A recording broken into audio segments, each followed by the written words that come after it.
I'm going to introduce our guests today. I'm going to introduce Mr. Paul Adani and I don't pronounce it right, but it's... My name is Lori. Okay, well, they keep telling, some were telling me luring, and then it's Lori, so I wasn't sure how I was going to say that. Count there. Yeah, it's unique. Lorraine is unique. Okay. Now, we're going to, and this is Paul's mother, and your name? Ariana. Okay. We're going to talk about the eateries in Herrin around the 1950s and the 60s, and where the cool places to go was, and they're descended from some of the people that created and made it that way. So we're going to ask them to share their memories, and it's going to be just very relaxed, and then we're going to let you all chime in with memories at any time to help out, because I told them they didn't have to make a speech for it, so they just come in and it'll be relaxed. Don't be scared. We'll help fill in the blanks. Pictures, you know, that French Studio I know has on online, etc. The Illinois Cafe dates back, I know, to the 30s. There is that picture there, but I know I don't know if it's the same location as our what we call the Old Illinois, but it's not the same bar. I can tell you that, physical bar, you know. I know it's not that. I've got that in my mind. We don't know where it is right now. I'll get to that a little bit.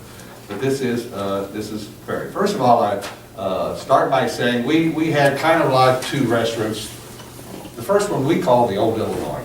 So when people say the Old Illinois, they know what you mean. They mean on 14th Street. It was where the parking lot is now. Now we have plenty of parking now. We didn't have it back then. We just had where to go. But there was the alley, then there was the DNR, which became the PNR, and then there was the Illinois Cafe.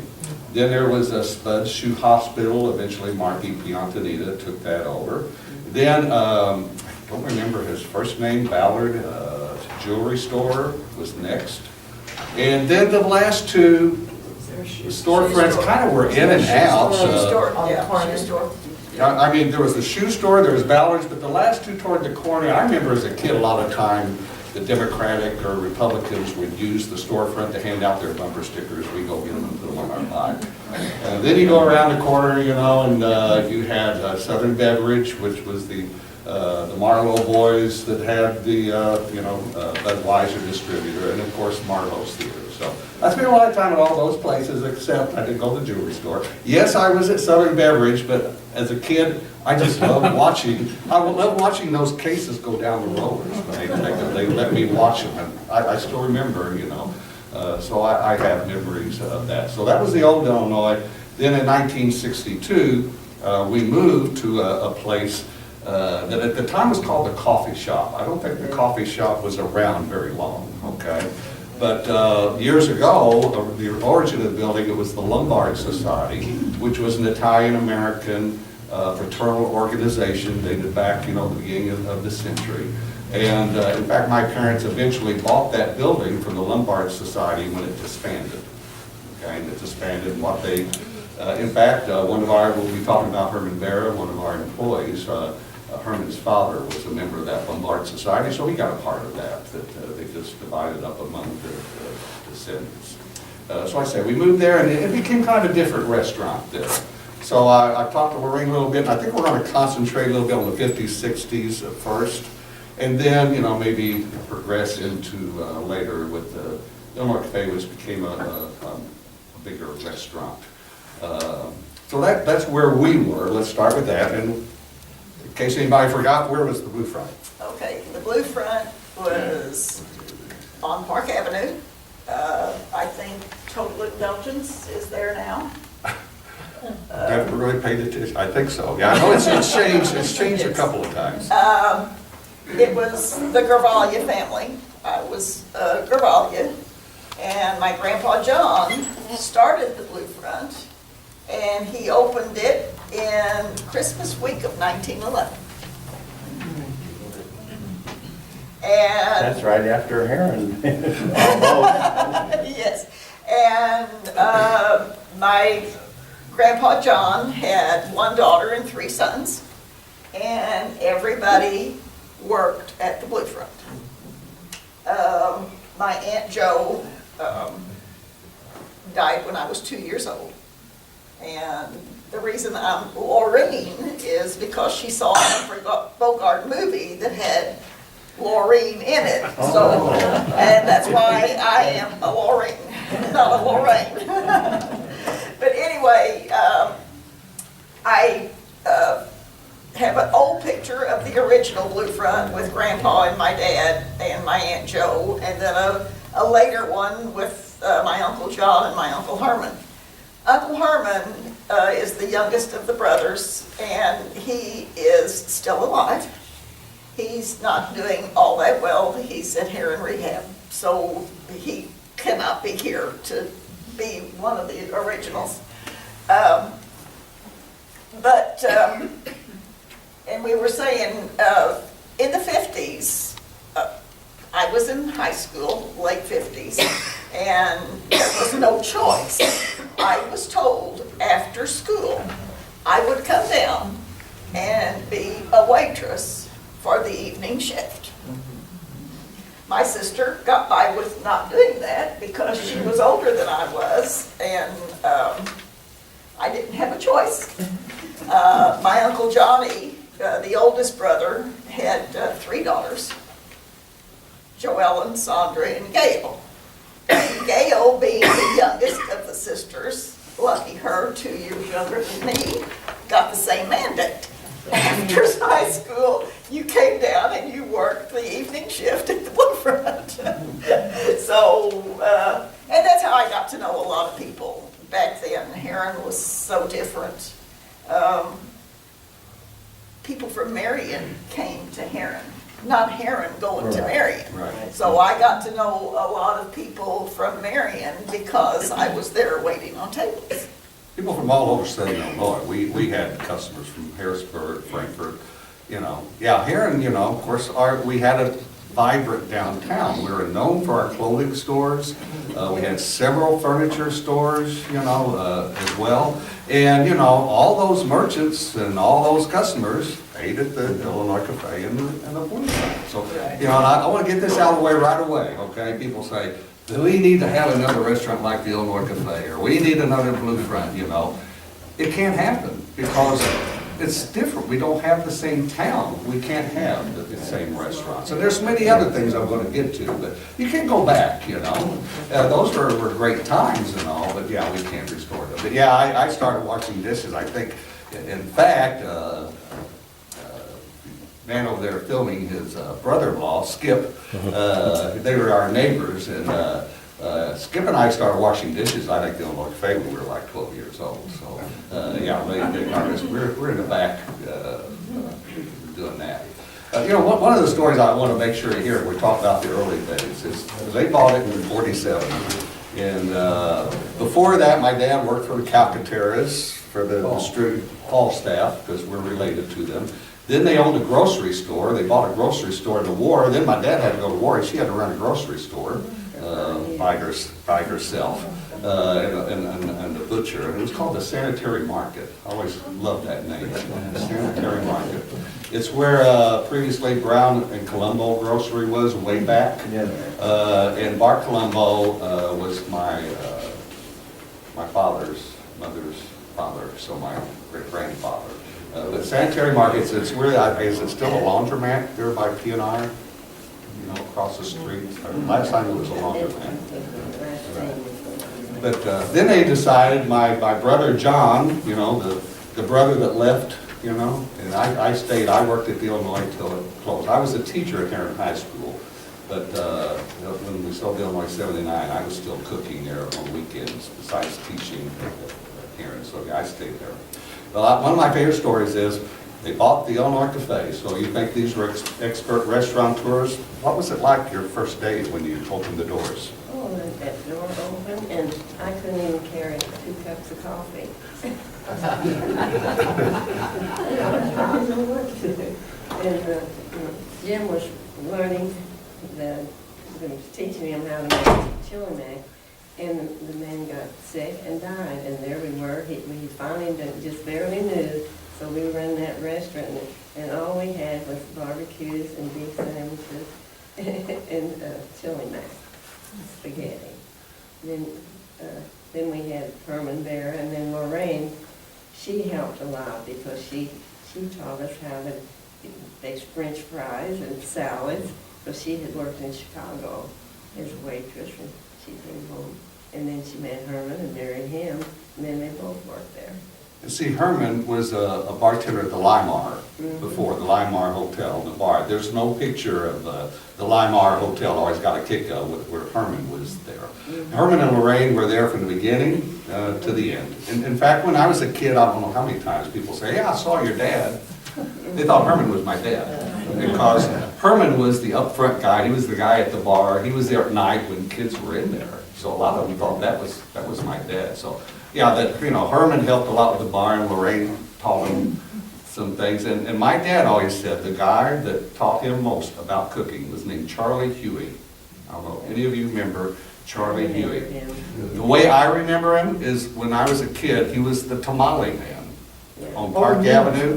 He had the little metal thing, and he sold tamales out there. But my dad said he taught him more about cooking and how to not waste, in a restaurant. When you trim steaks, you use the trimmings, etc. That he always said that's the guy. You have a question? Was that on the Monroe address, or you were talking about First Ferry?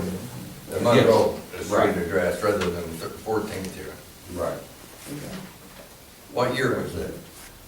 47. 47. I graduated high school in 46. I just remember that. No, you didn't. No, you didn't. Huh? I'm pretty sure I did. No, you didn't. No. Bob, I can do my math. It was not 46. So It must have been 30. let me tell you about Ferry, people. Some of you who remember Ferry, so 1990, I was more like 35. Because she graduated young. She graduated when she was 16. Back then they skipped the second grade sometime. And she always said her mom started her early, to school too. So she was 16 when she graduated. Yeah. So. They put me up with older kids. Yeah. And then they didn't like that. So we're very proud of, in our family, of Mom. She's 92, be 93 in April. She still lives at home. She still drives her own car, and et cetera. And a couple of weeks ago, she's already played golf this year, so she played golf a couple of weeks ago. So she's still very active. Yeah. The first thing that pops in my mind when I think of the Blue Front or the Illinois Cafe is chili mac. Chili mac's on my Still have the recipe? Yes, I do. And here's my. You're lucky to have the recipe, because when my parents sold the Blue Front, they sold the recipe. And they even did? though they both had chili mac, each restaurant's chili mac was totally different from the other. But Right. they didn't tell you how much they say they take Right. a dish, a half a dish of this and a half a dish of that. Yeah, it wasn't, how many They didn't have ounces a of this. recipe. You didn't know how much, you just had to take that dish and get so much. Well, Lorraine, who we've talked about, Lorraine had and she told me, the last time I had, I guess you say Illinois Cafe chili mac, because Lorraine used to make it. Yeah, the thing is, no, people ask me, and I've never told them anything, because I want them to keep believing there's some magic potion. There's some secret recipe we put, and the recipes, I know that for that and the spaghetti sauce, it's actually, and the more in later years, in recent years, I've got interested more in Italian cooking, I guess, but the simpler the better in Italian cooking. If you go to Italy, you find, no, they don't put this and this, it's so simple. That basically what Lorraine told me is, and I think a lot of recipes, it's the ingredients, and it started with this stuff called suet. So, yeah. I'm not really that versed on what suet is, but all the chili mac that was ever sold, all the chili mac that was ever sold, Louis Goldoni had a big part of it. Okay, that Louis P&R made the suet for the Illinois Cafe. So we get it, and it was like a big thing. It's like 35-pound thing. I mean, what was that, a 10-gallon pot or so? And they put it in there with an onion and not much garlic, like a clove of garlic, and you cook that down. and add some salt and pepper, and that was basically it. Well, and then you'd add, what's called a half a bowl of chili powder, whatever that is. Whatever the bowl is, I mean. What's a half a bowl? I don't know what bowl they use. I think it's just your traditional salad bowl. And see, we would cook it, and then we would cool it, and put in a walk-in, it would be made into a block. So you'd have this block, so that when me and Art and the night cooks, or if we needed some, we'd go there and you'd take some out of the block, and you put it in a pan and add water, and then add the beans. And that's it, okay? It's not science, you know? I and like how it describes it in here. What? In here it describes, however, the Illinois Cafe Chili Mac is more than just these ingredients. It was the place, the time, and the people that made it special. If you could get a time machine and go back and get a bowl of it and bring it back, and people would say, that's not it. It's the same thing with the Blue Front. If you went back there and we could somehow transport it, it's not the same because the atmosphere. The times, you know. But it was, like I said, it was simple. And spaghetti sauce is the same way. I think mainly it was just onions, you grill it, you add a little garlic, and you put tomato in there, and that's it. Okay? The one thing I can tell you, my dad did not believe in, is you don't put sugar in spaghetti sauce. One time I had some somewhere, and they thought, this lady thought hers was the best. I said, is that sweet? You put sugar? Oh, you can't make it without sugar. So I went home and told that to my dad. I won't tell you what I said. Yeah, I mean, but yeah, it was simple recipes. And like I said, if you look anything on Italian cooking, it's simple. We bought our tomatoes from Viviano's. I'll never forget.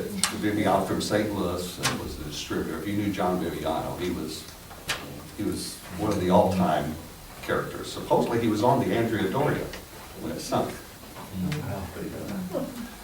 He survived, and my dad said he did very well on that sinking. He lost a lot of jewelry on that. He was well compensated for.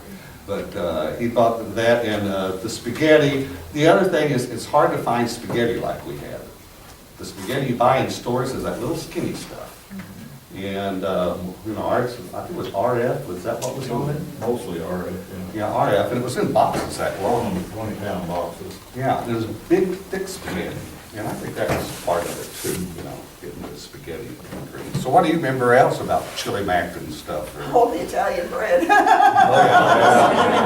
We bought ours from Town Bakery. Well, there was a Town Bakery and Camario's, of course. Uh-huh. And it was easy for me to go get a fresh loaf of bread because I had to just go out the back door, Right. across the alley, and just be there. So, but I mean, you know, the warm Italian bread and the cats, and, you know, it was It's not the just. same now. No, I mean, you know, whatever the chili mac or the chili or the barbecue or the bread was just homemade. It was fresh, it wasn't stale, it wasn't prepackaged. You know, you knew it was today's bread, and it was.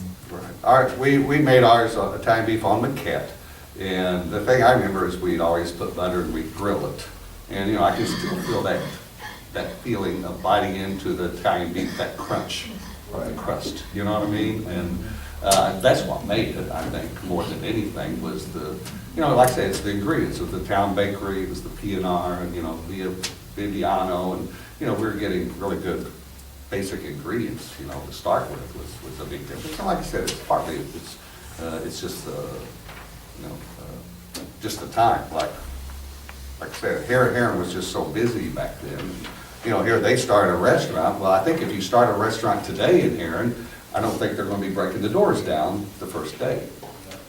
It's very hard. It's hard on them now to get people in. Whereas they opened the door and here come the floodgates. Now what do we do? They didn't even know how to cut a salad. So. Lorraine taught us how to make the salad. Well, the original Blue Front, well, the one that Grandpa started, didn't have salads. I mean, it And was we didn't just. have French fries. Oh, no. It was, basically, the food was healthier. I mean, it was. It didn't have all the preservatives Right. Yeah. that you have now. Which is probably why it tasted Which, so much which, better. why, yeah, it tastes, that's what I meant, the taste is. Now we Would've been now stronger. we have to eat salads and all that, we have to be healthy, but the thing about our foods, we ate foods that were maybe not by today's standards healthy, but the fact that they weren't processed, so we weren't eating all the salt, you know, et cetera, that we're eating today with processed foods. You know, like I say, you go to Italy, I finally made it to Italy a couple of years ago, and even made it to Cajano, where our ancestors all came from. But you know, you go over there and you don't see a lot of fat Italians, but boy, they sure eat a lot. You know? Where's part of it, you know, I walked a lot too. They do walk more than we do, et cetera, but you know, they don't have, you know, the processed foods. Most of their foods are cooked fresh, you know, in their restaurants. And now they do have McDonald's, but it's not like it is here where people eat there 10 times a week, you know. So. Any questions on chili mac or Did you add meat to it, hamburger, or to what? to the chili mac? Did you not? Yes, Oh, yes, and absolutely. suet is great as beef. Oh, I thought This suet suet was just stuff, fat. it's, I don't know, it's a very fatty beef. Does anybody know more about suet? The suet was the fat, Right. Yeah, not the meat. Right. yeah, No. so it's the fat that you. Yeah, no, it was, Melt they used hamburger and then the suet and the seasonings. Meat and- is hamburger or ground chuck? Since my grandpa was the cook and then my Uncle John became the cook, my dad worked nights, so I was never in the kitchen. But, you know, it was a fresh ground meat. Okay, I won't say hamburger or ground chuck, or, it was a fresh ground meat, yeah. And, everything was made, you know, fresh. Grandpa It was beef though, not Yes, pork. no, it was No, it's beef. beef. Yeah, they didn't use a combination. You were talking about a special recipe. I don't know how many times our family discussed, you know, what was the secret ingredient, you know? Yeah, you know, it's My like dad they think always it's thought some it was magic liver. thing, or like, you know, something Yeah. like, you know, the recipe to Coca-Cola, you know, which is supposed to Yeah. be very secretive. And, you know, it was, most of the cooking was very simple. You know, I remember years after the Illinois Buffet, my wife used to say, boy, it's hard to get good fried chicken anymore. Why can't we get fried chicken like the Illinois Buffet? You know, it was flour, salt, pepper, and, well, maybe it's because we used the stale bread ground up, you know, from And that fresh. town bakery, you know, and the And fresh breadcrumbs. chicken. Yeah, It's fresh chicken. Different, You know, and, all this chemical pumped up. You know, people try to add this and that to it, and, no, just, you know, keep it to the basics. Most people today puts tomatoes in their chili mac too, you Yeah, know, and use it. okay, I'm gonna admit this, when I was a kid, I used to put ketchup on it. Oh, I used to put ketchup on it, yeah, you know, so, yeah, I'll admit that today, so, yeah, I used to like to put ketchup on it, so. But yeah, I've noticed, a lot of times when you go to Super Bowl parties, et cetera, yeah, you can see a lot of tomato in people now.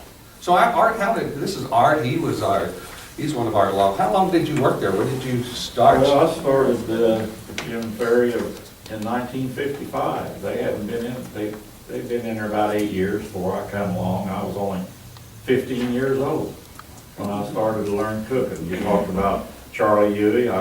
Charlie was there and he taught me a lot. Jimmy taught me a lot. You talk about French fries. We had French fries back then when I came, because I peeled all the potatoes for it. And, Yeah, he started off at the dishwasher. right. Yeah, and that's, you know, back in the whereas in the later years, yeah, we had bags of French fries. Yeah. Yeah, right. But Back we then, made you a had lot to of cut them. French fries back then. Peel the potatoes and then have a French fry cutter that made them square, you know. Uh-huh. And then we blanch them, put those fresh potatoes in the hot grease, blanch them, take them out of the grease, throw them in a pan over there. And then when they wanted an order of French fries, we got those blanched potatoes, put them back in the grease, and that popped them up nice and crisp, and they were really good back then. Yeah. Because my mom was telling me this morning, I think Art just came walking by after school one day and came in and asked for a job, and, you Yeah, well, I guess, so how long, were you there till the end, or? Almost the end. I started at the schools about 73 or something like that, but even when I was at the high school, I still came and worked a lot of Saturday nights, Sunday nights, stuff like that. So I was close there up until that time that it caught on fire, Okay. and it burned up pretty bad. Well, that was after we sold it. Yeah, that was Shortly after, yeah. Yeah, see, I was for Joanne Bigler, so I Right. took it over. Right, that's So who I was bought it still from there at us. 79, I mean, working part-time then. Uh-huh, So I spent over 20 years with them.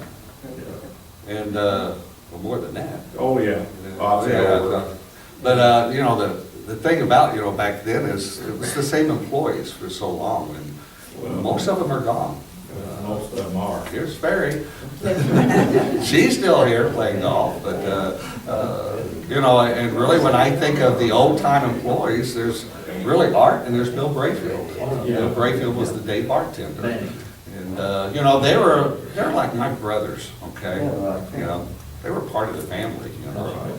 And, yeah, they're like my brother. I never, and she won't agree with this, but I always thought those were my two older brothers. But I always thought, you know, they both liked them both, but I think Brayfield was always mama's boy and he was always daddy's boy. So, I heard my dad would get in arguments with Herman, and we had Bill Ruggieri who worked at, Yeah, Bill Ruggieri worked with the Blue Front. so he's the one, that's the one thing we have in common, we have Bill, so we have some funny stories, my dad and Bill, you know, you get two Italian men, I don't know, they could always agree, but no, Art could do no wrong, you know, with my dad, so. Yeah, we had these people, you know, and the other thing I was talking to, so we just lost one, Betty Manning, was Betty just died. waitress for us for many years, you know, and how employees were different back then. You know, they worked, people never missed work. You know, well, of course, we didn't have sick days and all that stuff, but people were there every day. We had a dishwasher named Freddie Allen. I won't mention Freddie. Freddie worked there for us for over 20 years. Never missed a day, worked double shift any day you want. One day that he missed sometime, his uncle, who used to work for us too, Walter Allen, was a cook, and Walt died. He had really, and Fred showed up to work that day. My dad had to take Fred to the funeral where he would have been there.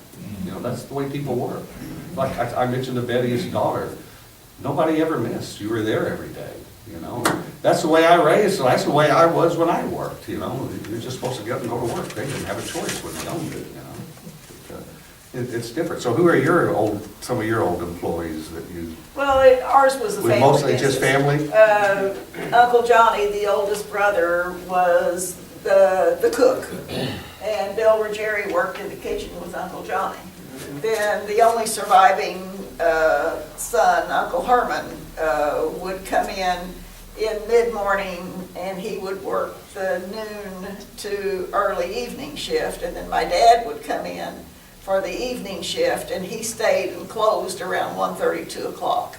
So, and then my mother, Louise, was the evening waitress. Uncle Johnny's wife, Aunt Molly, would come in for a while, and she would be the waitress. But other than Bill Ruggieri, it was strictly only family. We had no other employees. It was family run. You see, when we moved in '62, we tripled the size, you know, of the previous, and I think at height we had like, what, 50 employees. Now, they weren't all full-time. You know, many were, you know, in the restaurant, a lot of them were part-time waitresses, et cetera. But you had as many as 50 employees there. So, you know, the thing that was different back then, came up the other day, is everything was cash back then. No credit cards, nobody really paid checks even that much, you know. Of course, you had a tab. You know, that was the bills under the whiskey bottles. People would run tabs, but we didn't have, you know, all that. And so doing everything by cash, it sounds easier, but just imagine, you know, how much harder that would be without just swiping the darn card like we did. Yeah. Steve Piantanita worked for you? Who? Steve Piantanita? Don't remember, no. Steve? I think it's Steve's his first name. Older sister was Rosie, and short, stocky guy. I Did thought, before me. Describe that, towns in town. Okay, what did you say? where was this Piantanita family? Where did they live? Do you know where they lived? On the west side, probably, well, in West Monroe. This was, but he started, he was cooking somewhere around here, one of the restaurants, long time.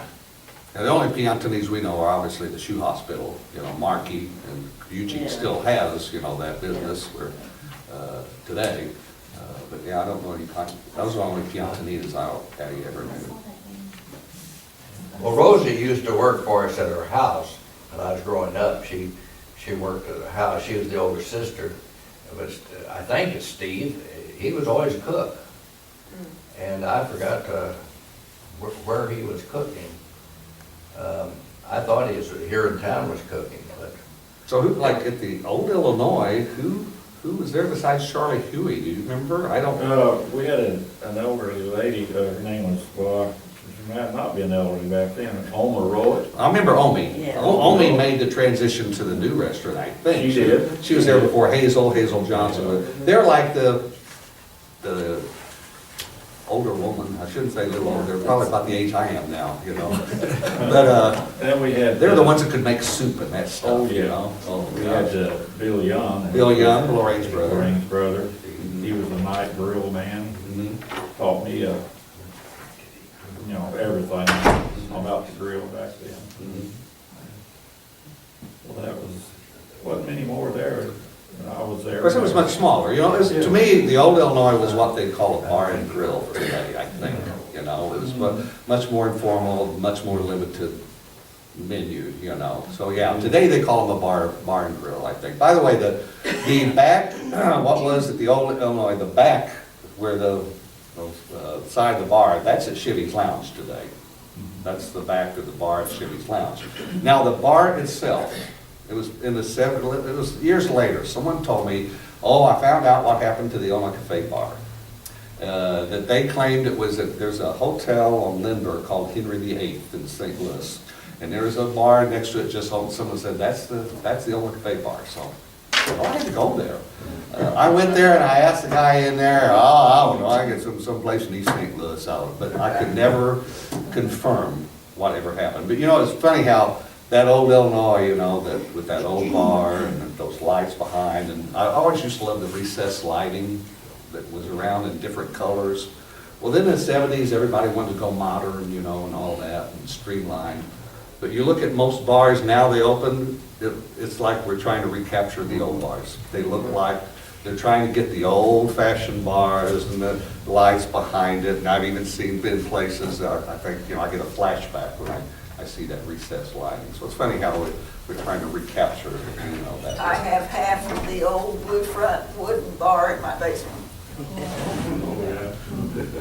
Yes, when they remodeled. And I'm sure if you ever want to sell it, there'll be someone glad to come and get it, yeah. I don't think my son will let that. Yeah, you got a son that's going to be around quite a while after. No, when they remodeled, my dad took half the wooden bar and it ended up in my basement, so. Did both of the restaurants, the Blue Front and the Illinois Cafe, have a bar that, as you go in the door, it was along the right-hand side? Yes, the original Illinois But Cafe. both of them had a bar in that. I don't remember. I have to admit, okay. You walked in the front door, Right. the wooden bar was on the right, Okay. and the tables and booths were on the left. Okay. And then behind the bar to the west was the kitchen area. Okay. But now, the Illinois Cafe bar was also on the right. On the right, at the old right. So both of them were on the right-hand Right, side. right. Now, when, you know, the new restaurant, it was a little, a round bar, and it was more modern kind of bar. Bob Politan, I'm pretty sure, built it, Carpenter and Herrin. But, you know, that was in a kind of a newer, we tried a more compact, it was a circle bar. Exactly where was the Blue Front? It was Okay. on Park Avenue, but Yes, it was on Park Avenue. Do you remember when Walgreens drugstore was on the corner of Park Avenue and Monroe? I don't remember that. Oh, I remember Walgreens was run by, It's right off of Monroe, isn't it? Well, it was on the corner right there. Where Julius' between- store was, or? No, between, on the blue front side. Oh. Walgreens was right on the corner. Cookie's not here. Yeah, but she could tell you. Yeah, The European Hotel was right. was behind there, yes, yes. But anyway, there was, Then there was there was Walgreens on the corner on Monroe and Park Avenue. And then there was a bar. And then there was the Blue Front. And then there was a pool hall. Yeah. Yes. And then there was a car dealership. It was old Pontiac. And then there was Sears and Roebuck Oh, yeah. store. Yeah. So was that right along where Herrin Drug is now? No. No. That was, Right. that No, corner you're on the wrong way. drugstore was McDonald's. I'm sorry? McDonald's drugstore on the corner there at the old European Hotel downstairs. And they used to have a soda fountain in there, I'm pretty sure. Yes, they did. That was Well, McDonald's drugstore. No, what, did I say Walgreens? I You don't said know. Walgreens, yeah. that It's was not Mc- Walgreens, no, That it was was, Walgreens, that was McDonald's drugstore there. and they had a fantastic soda Just fountain. right, walk right in the front door, yeah. Well, there used to be two, That one was on it. one side, three on the other. And like I remember, there was a place next to it, which I can't remember what it was, but then there was. And the Blue Front, yeah. Oh, it's on the west side of the Yeah, it's on the Yes, west I side. think that's You know where right. Brian Furniture Yes. is? It's in that block. But it was in the European right there. That block. And at one time, next to the Bank of Herrin was Orange and Modern Shop. Yes. I remember the modern shop. Getting back to my era now. Yeah, you know. I remember that. 32. Yeah, Woolworths. Yeah. Yeah. You know, and the other thing we were talking earlier before we started is, you know, back then, we didn't have, the fast food and all that, because even pizza, I mean, I remember in the 60s, when I was in high school, there's basically pizza at the Illinois Cafe in Midge's. There's a place called Midge's on the south end of town, so we didn't have, all that. The Dairy Queen goes back pretty far, a new era, but other than that, you say Tony's. Yes, And then there was the Monarch and Arcade, if you go back, a little further, there were those. And there were fountains at Baroni's and Woolworth also. One time had them, but, there just weren't as many, and people didn't eat out as much as they did then. Hancock's ran the drugstore and the soda fountain. Garcia Hancock's family. Wagner. Yeah. Wagner. You were talking about fresh, were you talking about fresh food? I don't know if you remember, when I was little, there was a man that would come down the street every week with a truck selling live chickens and eggs. And my mother would buy 2 chickens a week and put the order in for eggs and all the next week, and then the kids would go from house to house to house watching the women clean the chickens. Now I think they think they're born and hatched in the grocery Right. store. Yeah. Well, that's good. They had how about Mom, when you had the sanitary market and someone came and bought a chicken, what did you do? I remember when I got married, I got this chicken and I took it out in the back and ruined it. So, yeah, you just have to get it and drink to that, so that's pretty fresh. Well, Herrin Feed Store, if you remember, Herrin Feed Store Yeah, used you to can have. buy your chicken. You should buy your chickens at the Herrin Feed Store. That's right. I think Carbondale is legalizing chickens in town now. Maybe the more model we get, the more old fashioned. Yeah. I used to go by after school and look at all the chickens in the feed. Tamale stand that they had up there on See if he sold my Main Street. pet or not. That also brought back to mind me, which has been a subject a million times when that's come up, the little popcorn stand that used to sit up there. And people would drive up to town at nighttime and window shop and But buy when the popcorn. stand there too, with the popcorn stand. Was there a guy that used to, he played like a little box point, he had much still on his shoulder? I have said that, everybody said, no, they don't know, but since I've found 2 people that can remember it. And sometimes he'd be somewhere on the street near where the popcorn. He wasn't there all the time. What did he have? No, he went there all the time, he was from Marion. Playing accordion and. Yeah, had a little monkey. Monkey on his shoulder. Yeah. He had one of those little pillbox hats and a little jacket. Sometimes he did. My grandparents used to take me downtown. We'd go down to the window shop up down there. Once in a while, he'd be there and I'd be looking at it. You know, Must the have other, been back in the 20s. Maybe. Maybe. the other neat thing I remember about, our restaurants back then is, for some people, it's just a place to hang out. We had some people who were in there every day. I'm not talking, I mean, they're in there every morning.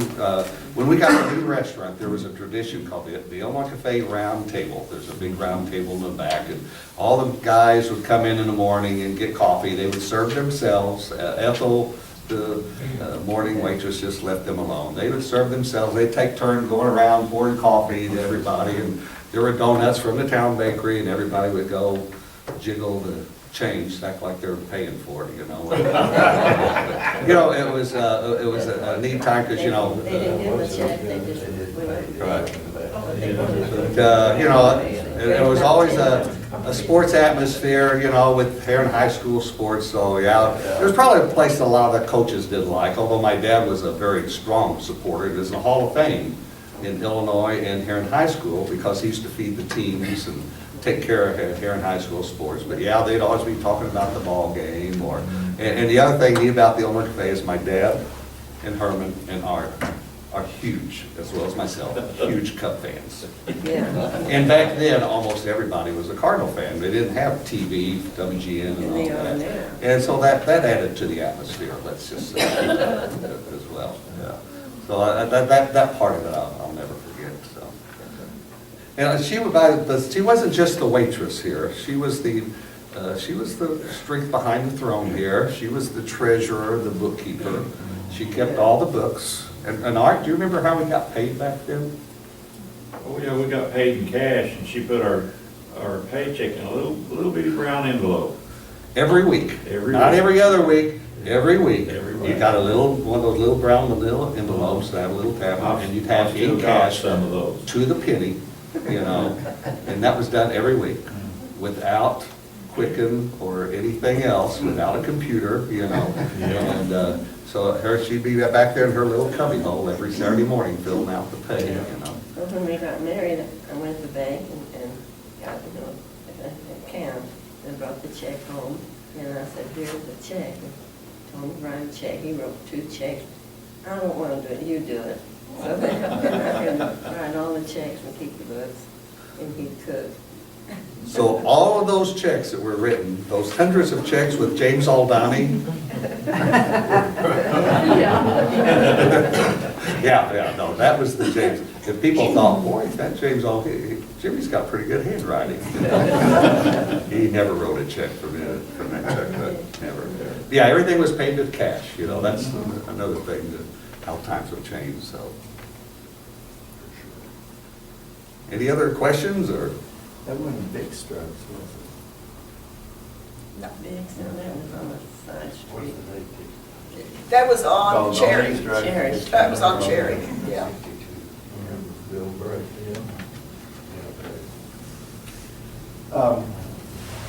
Is there anyone in the audience that have some memories of going there? Ever since they was there, Dollars. yeah, and there, of course, it changed over the years, but I think what you were saying about the ingredients is, when you don't have the good bread to go with the maquettes and all the hard outside, you can't buy one of those. I don't know anywhere in this part of the country you can buy those things. Those are the things, like you said, you put them all together. The atmosphere is always full of people, and especially Friday after ball games, and Saturday is talking about the ball game from Friday night. Right. What was your favorite thing? What did you get the most often? Well, again, probably chili mac. I don't know, sandwich, I don't remember just offhand, but of course that was a prime thing, and that's what people, Marion and so forth, that came over, like you say, was for the atmosphere. Let's face it, any restaurant has to have an atmosphere for people to keep coming back, something they like, something feel good. There's always a crowd in there, and stuff was going on, and it was just a good time. like the chili mac, the Italian beef, and solemn meats. To this day, nobody has ever been able to match the taste. I don't know if it's Well, the psychological. salamis are a little, it's still, P&R still makes salamis. Of course, we had the old salami. I used to hate those things. Well, what I'm saying by hate them is when They you made worked, their own at the Blues Run too. when They you weren't worked in bought. the They were kitchen, homemade. this is the salami that had the casing that you had to take off. And when you're busy and you've got 30 checks up there, we had a little line with clothespins, and you got to, and someone wants a spaghetti and salami, and you have to take that boiling hot skin off that salami. Oh, I used to hate doing that.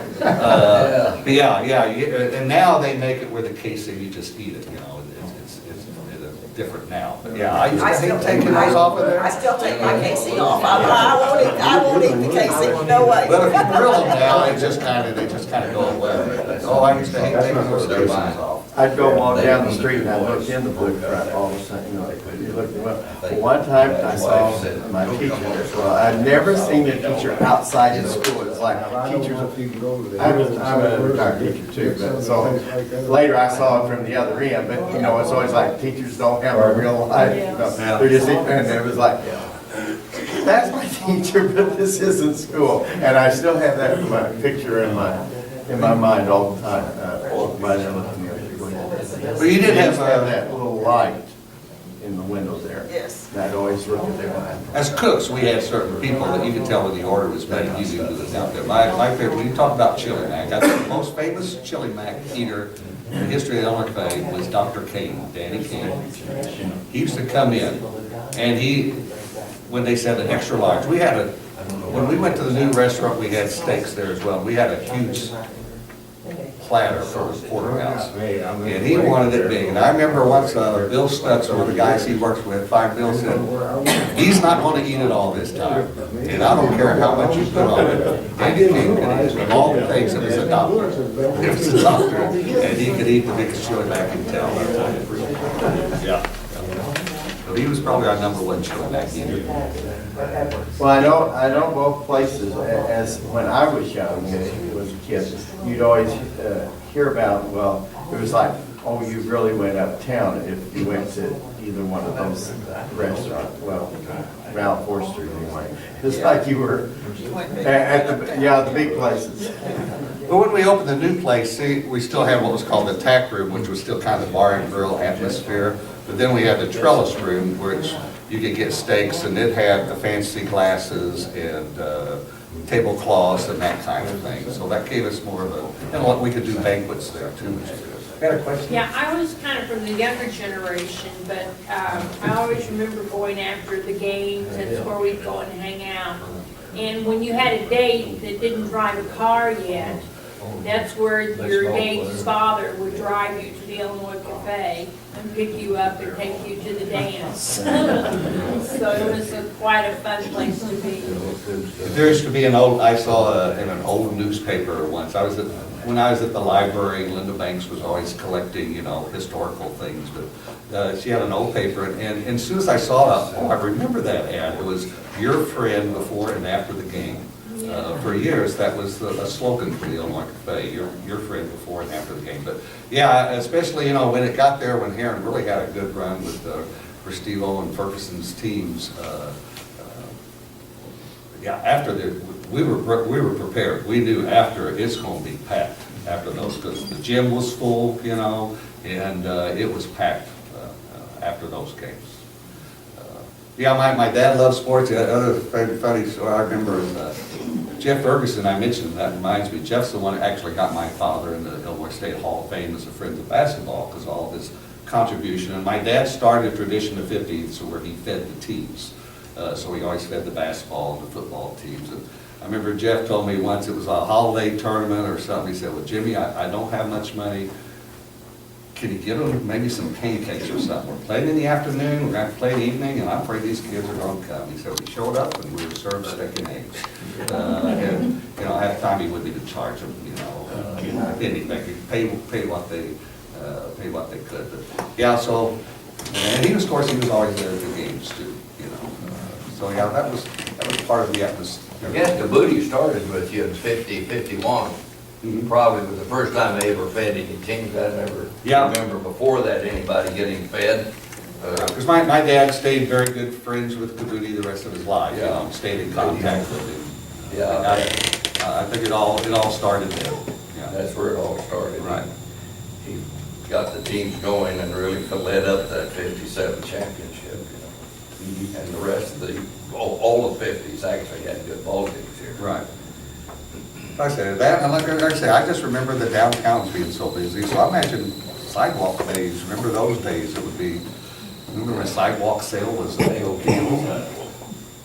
Seems like on the blue front, that would be, you know, they're right there in the middle of it, you know, even, but, you know, just, Next to the. yeah, I just remember those days, the town was full, you know, and so it's a lot easier running, you know, keeping a business going when you had customers there. Didn't they used to have a cakewalk next to the, Yeah. what was that store? The, Closed off the streets there. and yeah, had they cakewalk, had that circle. all them there. What was that? What, That was Halloween time. That's a Halloween Halloween. women's club, And they I would also think. were That was by the scout Brokerage. cabbage. brokerage? Yes. Yeah, that was Halloween.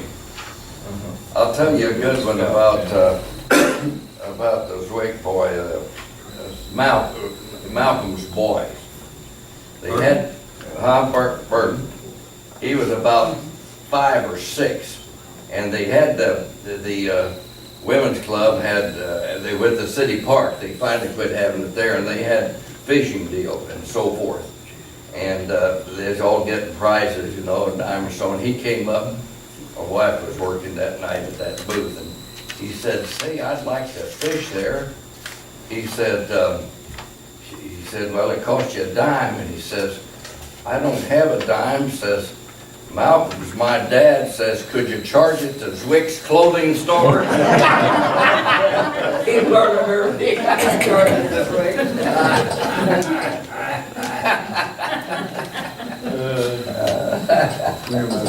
Yeah, we had the Zwick scene quite often.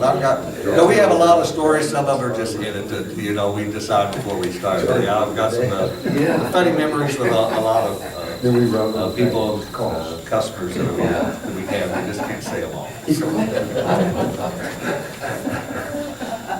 But to me, you know, I feel, you know, I don't think I realized it till later, but I eventually became assistant principal at Herrin, and, you know, I used to tell my secretary who went from Herrin the stories, you know, from being raised, and, you know, and she said, you know, do you realize how lucky you were, you know, that, you know, that was my home. I mean, I still remember when I was a little boy, Herman used to say, "Well, are you tired? I'll go make your bed." And he'd get a bar towel and make a pillow for me, and I'd go to sleep in the booth, you know.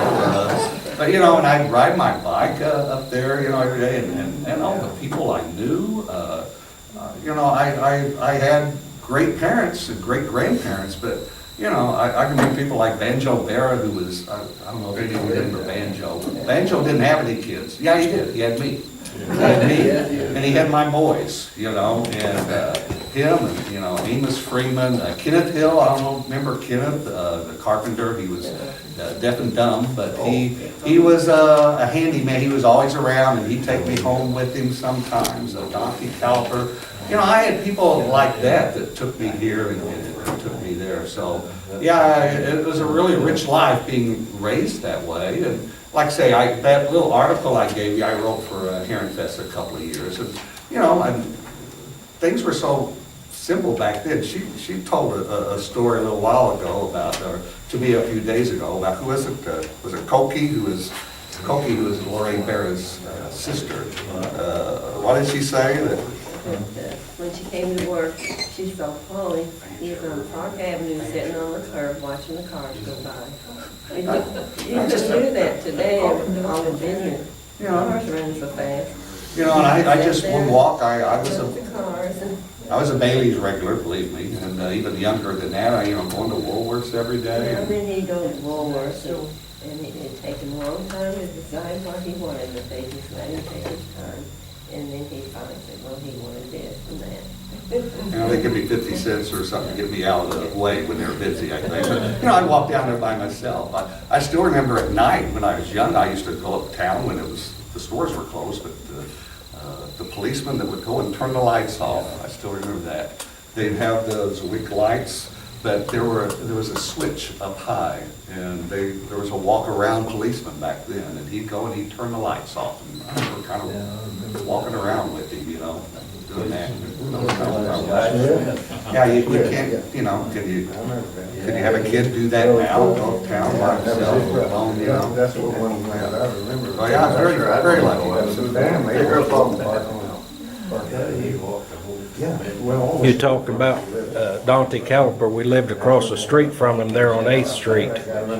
Dante, and when the weather was warm, we went to the Catholic school. Okay, you're Red's brother. Red, yeah, younger brother. Yeah, okay, I know, yeah, okay. And Dante would walk us up to the cafe when he'd go there, and then we'd go on to St. Mary's. We'd walk down the railroad track, and he'd always take a dime or a nickel or something like that. I'd always be following along. He'd drop it to where I could find it. And of course, I was a block or block and a half back, and him and my older brother, they were walking along. I spent more time looking for money than I did anything. He was a character. He was a good neighbor. Yeah, he loved kids. Oh, yeah. Obviously, because I remember now, because Red was more at my age. Yeah, he was in 52, he was born. And, he talked about Red a lot too. We called him Red. I can't remember his first name now. Bob. What? Bob. Robert. Red. Robert. Robert, yeah. And Dante used to like the way I said cigars. I said cigars or something. And so the rest of my life, Dante would say, he wanted me to say cigar. So, but yeah, like I say, it's neat having, those. Sometimes you ever seen those movies about the kid growing up in New York or whatever in the neighborhood and the different, personalities. Well, that was my life, but here and here. Yeah. I remember when my cousin was growing up, me and Linda, we'd go come into the old Illinois cafe, and Herrin save a bottle caps for us, Coca-Cola caps, 7-Up caps, and we used to go to Marlowe's Theater and see the cereals on the matinees on Saturdays. Yeah, I thought that was fun. Right.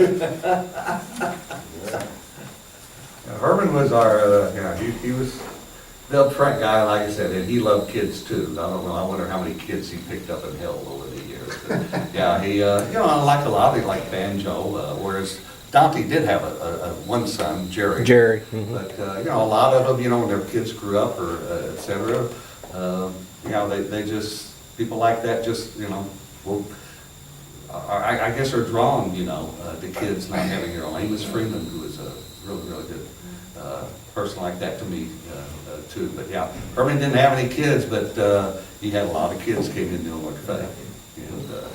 And he treated them all the same. He loved kids. Lori, I knew your dad by the name of Juby. Yes. Where'd that come from? I'm not sure where that nickname came from. His real name was Gildo, but nobody ever knew him by Gildo. It was always Juby. Yeah, that's one of my, what happened to the nicknames? Remember the nicknames we used to have? He was, nobody ever called him Gildo. Yeah, well, I mentioned banjo a while ago. A lot of people didn't know his name was Louis, One time, my brother, this is more in the 70s, but he moved to St. Charles. He still lives there, but his son TJ, who's grown now, came home and used to stay because the other grandparent lived in Johnson City, and so he stayed down here for a week or so in the summer, and he went back. My brother John said, well, what'd you do? Well, I went fishing. He said, well, who'd you fish with? He said, banjo, mumbles, and fruitcake. And John, that's what he said. Yeah, it's just different back then. I don't know how many of those three you know. But, there's banjo, and there's mumbles was Jimmy Marlowe. We just called him that from the advisor. And fruitcake is Albert Marlowe, who lived on 13th But all those men around my dad's age all had nicknames. Oh, yeah. Everybody had a nickname. To me, I was always Paulie, but I mean, that's kind of a natural, but but I know a lot of times when I was teaching, people would come in class and say, well, hi, Paulie, and the kids would get a big kick out of that.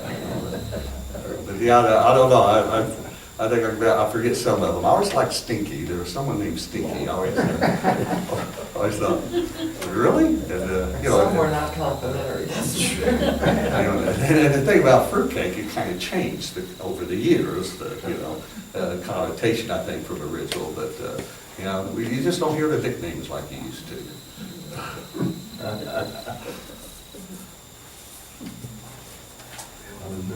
I remember chink parlor too. Oh, yeah. They did have chink parlor.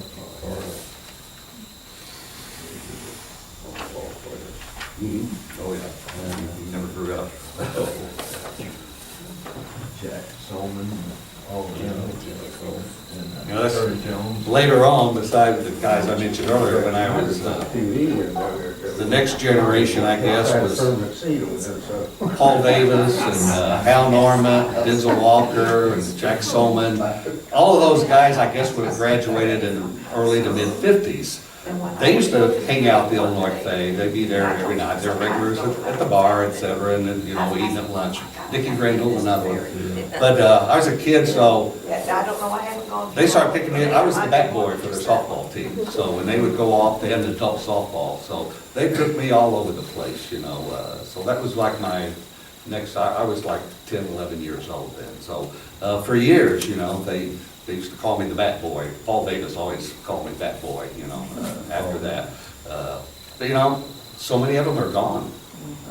That's the things that, when we go back, of course, and I'm not even 92. That's why we're having these remembrance. Yeah, that we sit back and we think of all of the old customers and the workers. Like I said, we got Herman Art and Bill Brayfield, but even the customers, who I call the Hall of Fame iconic customers, not many of them are still around. There's so few. You think about it, it was the same way with the grocery stores. Everybody had their neighborhood grocery store, everybody knew everybody. Coal miners that sold, go in and run a tab, whatever. Bob Stotler, I can remember, I had a great aunt when I was a little kid. She was a widow woman, and of course, we had to go to Bob Stotler, But she'd get on the phone, call down there and say, well, I'm painting my front porch. Tell him what you gonna do. Then she'd say, and then she'd send me down there. And he'd have everything ready for me and I'd head back. But it was just it was an interface between the customers and the owners. They knew each other, they were comfortable, and we don't have none of that now. And now, you walk in the store and you walk out, you probably never said a word to anybody. Right. You walk in, you pay, you swipe your card and you walk out, and they can be polite, thank you, sir, have a nice day and all that, but, how often do they call you by name, Whereas in our day, we're talking, everybody knew, we knew everybody came in, Illinois, because, well, they were in here yesterday or a couple hours ago, so yeah, it's a different world, in some ways better, in some ways not, so.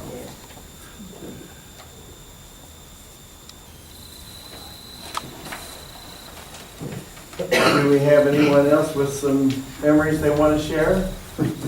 Not memories, but, I'm sorry. Go ahead. Your comment about using cash. Have you ever been to a register and the power goes off and nobody knows how to count change? That's right. Oh, yeah. And the teacher and me stood in McDonald's in Fort Wayne, Indiana, trying to tell this girl how to do this. We said, okay, just give us that.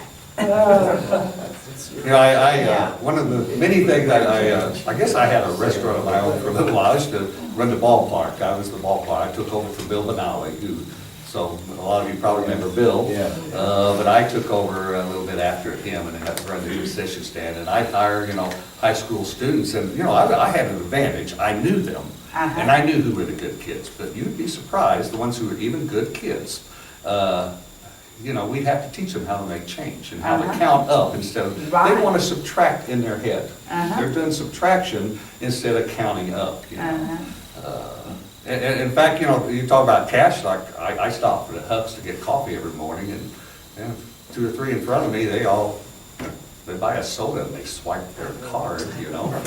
I just can't get there. I'm not there. All my big purchases, we do credit card, but I'm just not there.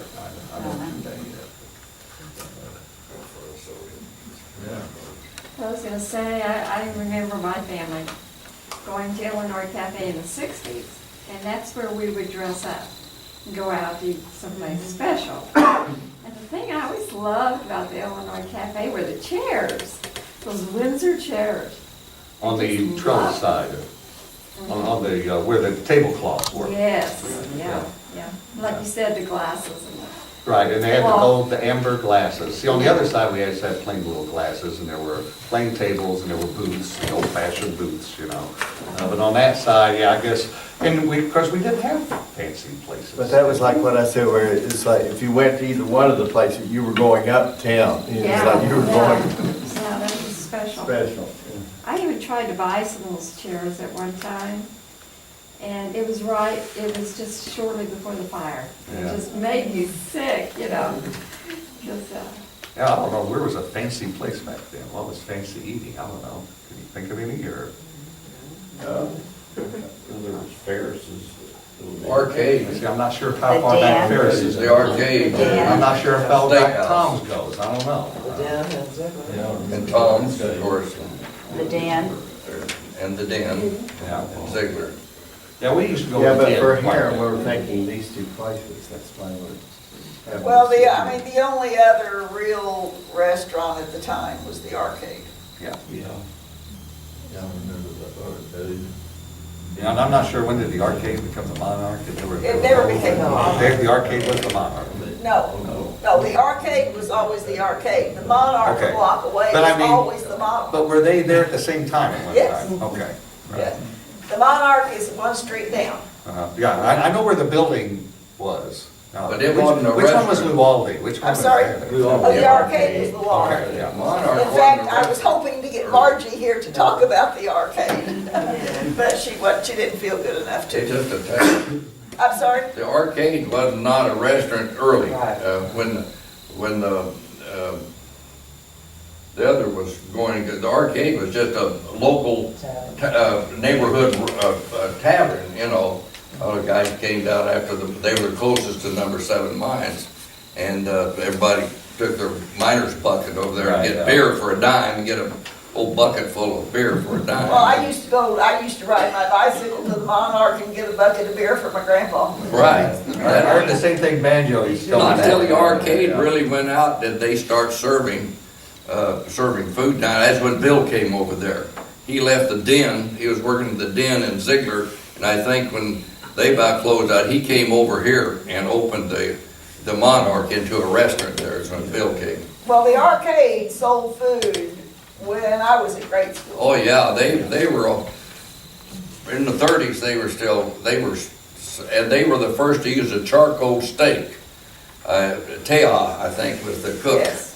The old guy, and they got that from St. Louis, that charcoal steaks. He learned to do that, and they were almost blackened on both sides, but they were real juicy and pink inside. They're very, very excellent, and it's certain taste you couldn't get anywhere else in the steak. They always had a very fine restaurant there. Yes, they did. Wasn't there a fish market out there on this? That was next to the Monarch. You're still going Half a east. block now. You're still going east. Next to the Monarch was the fish That market. wasn't my imagination. Oh, no. Was it called Who ran that? Frank's? Anybody remember his name? Frank's Fish Market? Was that Huh? it? Frank's? I think Yes, I that's believe it. you're right. Wasn't Yeah. it? I'll tell you a story about 1937. Number 7 mine ponds usually froze at Christmas, and that's when school was out, and we practically lived out there. We'd make it 2 inches of fresh ice, you could walk on it at our weight. And we'd go out there in the backwaters of number 7 mine, there's 3 ponds there, and we started catching big snapping turtles in there. We'd take chop a hole in it with a hatchet, and you could reach, the water was only 2 feet deep back in those willow trees, and you could reach down and grab those snapping turtles by their tail and pull them out. And we had at least 20 turtles on the ice we chopped up and got them. And this old guy came down with a wheelbarrow and hauled all those snapping turtles back to the fish market. I don't know if he ate them or sold them. Sold them. We Sold them. loaded him up with snapping turtles. They were big ones. They were all over that Sold place. But he came with his wheelbarrow to get them. Yeah, Martin, Marilyn, you're just alley away from the Well, I arcade. remember going with Grandpa down to the Monarch, and he'd get a bucket of beer, and I'd get to hang in the, remember they had a freezer, they had ice cream bars and popsicles, and I'd get to pick one thing out of there. But yeah, that was on the summer, everybody was on their porch, Yeah. and you'd walk down, and you'd get the bucket of beer and take it home, and everybody sat out, and you knew all your neighbors, and you stayed outside till past dark. No TV, and, In the 30s, they used to play motion ball by the Monarch. well, they played it there where Smoller's is, on that.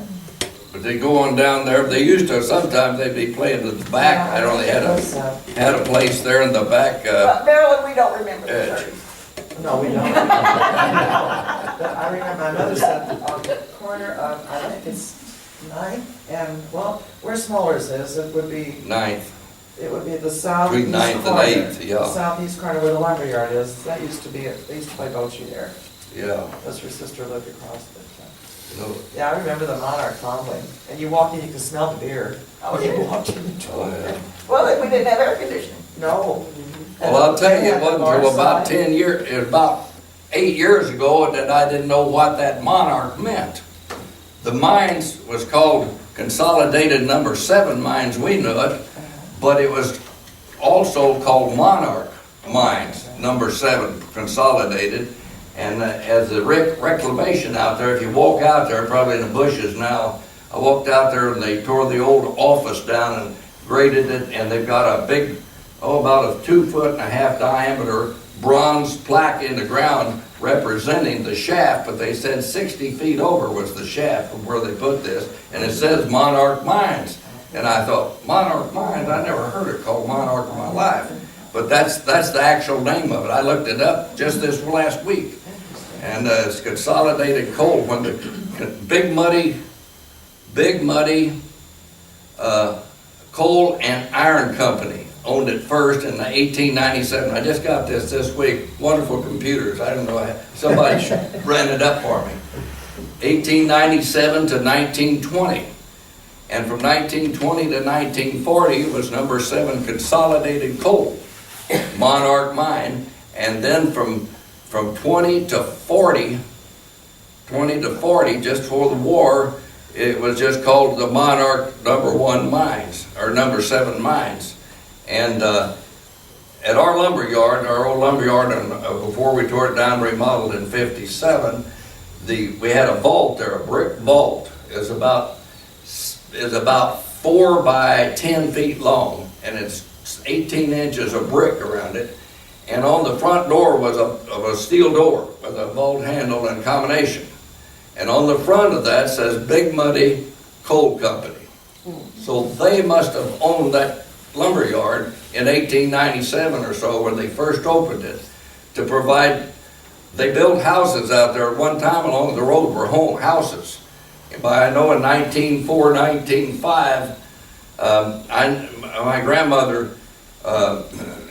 there's people lived there, and it's got a name, I think, in her historic record. It says something East Consolidated Mines or something. Has a name referring to some houses or something. They were company houses, what they were, the company houses when they opened it. So people could live out there next to the mine. Everybody had to walk, there were no cars. Everybody walked to work. And so all of that happened right out, at the end of Monroe Street there. That number 7 Mines is a big deal. I had no idea. Yeah. And my mother, who's 92, she's lived at the same house for the last, I think, 87 years. And that's where her father was a coal miner. But we still have the deed in the safety deposit box, and the deed is from a mining company. Of course, I don't know, Yeah. They may have just held the deed till he paid it. I don't know how it worked, but yeah, we still have the deed to the house, and it's from a mining company. What address is that? 1421 North 13th. It's out there north. 14. Yeah, you go out there, I mean, we're all the way out there where, what's the tire place used to be? Mine B, probably, and mine A and mine B road, probably part of that, My grandfather- I've got a map of the Herrin 1919, 1920, and 1921, when we was about the largest. And part of that shows is like out here from about 9th Street over is Consolidated Coal Company owned the ground. And their houses, all of 8th and 7th Street houses were part of the mine company's property. So those lots were in that name, in their name, they owned that property there, and then they started building houses along there. Because I don't know what mine, you know, I heard him talk about so many mines, you know. Yeah, As a that's- kid, I worked at Old Squirrel, and he worked here and there. Yeah. I can't remember. You can ask George Marlowe, because they lived I know out he- there, he and Jimmy lived out there at the Mine B Ponds. Yeah. I think they sort of clubbed that or something at one time, last several years. See, he was born in Kentucky, but then he moved there, and he used to tell me that he worked in the mine here, and then he moved away when the massacre happened, and when that happened, he came back. Well, that sounds parallel to my grandfather. Is it? He was from Kentucky and he came to Herrin and worked at Old Squirrel Mine Right. and built houses out on 20th Street in Polk. Uh-huh. So, But he retired a coal miner, so.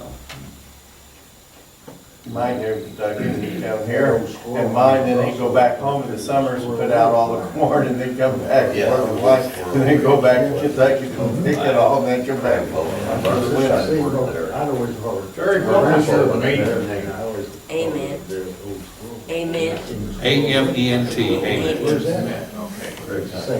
My mother was in school, you went to probably a different school though. You went to West Side. North Side and Lincoln. You went to North Side. And she was in West Side over on Yeah. 22nd or Oak Street or Who was that? something. What was her name? Her last name was Reese, R-E-E-S-E.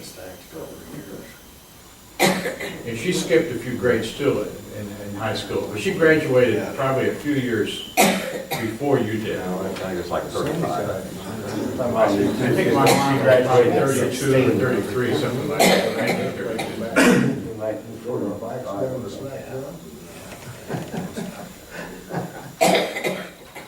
She's getting better. Yeah, she's had a cold this week. She went to the doctor and he gave her some antibiotics because she's got to make it here today, and then tomorrow my brother turned 65 this month, so we're giving him a surprise party, so, in St. Charles area. And that is, My brother John, yeah, he's 4 years older than me, and he went to right after college, he got a job in St. Charles, Missouri, and he stayed there, graduated in 65. yeah, that's, So he's in your class? Yeah. Yeah. I graduated in 69. there was John and there was Bob, I think. Bob was, I think, a year younger. Were you any kin to the Aldanis that lived out there by the ice plant? I think it was a Guido Aldani was the No. dad. No. We didn't have very many. My dad had one brother, and he lived in St. Louis the whole time. He had an uncle named John B. Aldani that lived on 14th Street, and he had a boy named Junior who became a state policeman, retired now. Yeah, and there's another Jimmy Aldani. There was another Jimmy Aldani that lived on Cherry Street. I just remember that from the phone book, 'cause, you know, how it was there. But see, my dad, everybody called him Jimmy, but his name was James. So in the phone book, it was J-A-S Aldani. Because when people would try to call me, they'd always call that Jimmy Aldani, you know, because that's what they knew my dad as. They thought that was me. So I never did apologize to the man for getting so many wrong phone calls. I went to school with Danny Aldani, he was a year younger than me. Danny was probably graduating 64, didn't he, or 63? I graduated 62, he would have graduated 63. Okay, yeah, I know Danny, tall kid, went to St. Mary's, but he wasn't related. No. Wasn't related. No, but I remember Danny. He's a St. Mary's boy, like most of the Aldani's were. Well, there are so many Italian families with the same name that have no Right. relationship. There's not near as many Aldani's as there are Calcaterras. There's lots, and my dad was related to the Calcaterras. And there's a lot of Galdonis. When I went to Cajano, the names I saw most often there was Calcaterra. And the other one was Marlowe or Merlot, which is, some of them changed to Marlowe when they got here. But it was mainly Calcaterra. There are quite a few Aldani's, but more Calcaterra and Merlot. There's still than anything else. Clavannas on the list there. But that was very neat going there. Like I say, you look like you're in St. Carlos. I'm sorry. Instead of Cajano. I remember, I suppose.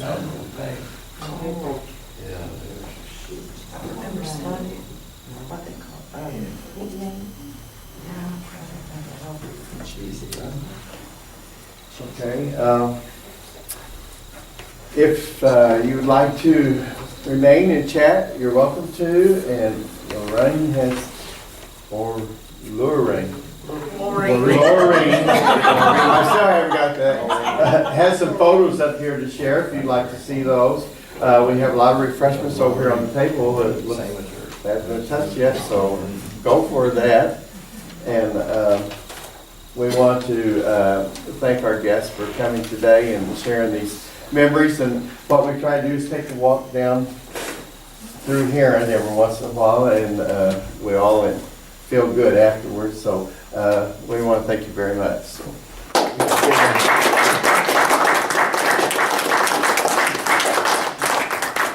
And anytime you want to share some more, come on back. Thank you.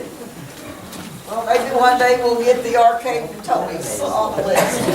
Well, we're here anytime. We're ready. Yeah. Sorry, you look Well, like I you have to ask you.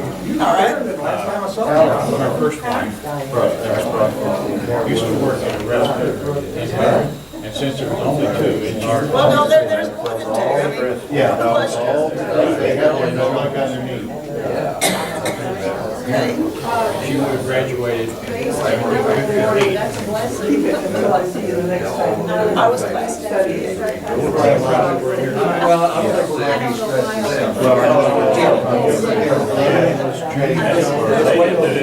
Later, 2015.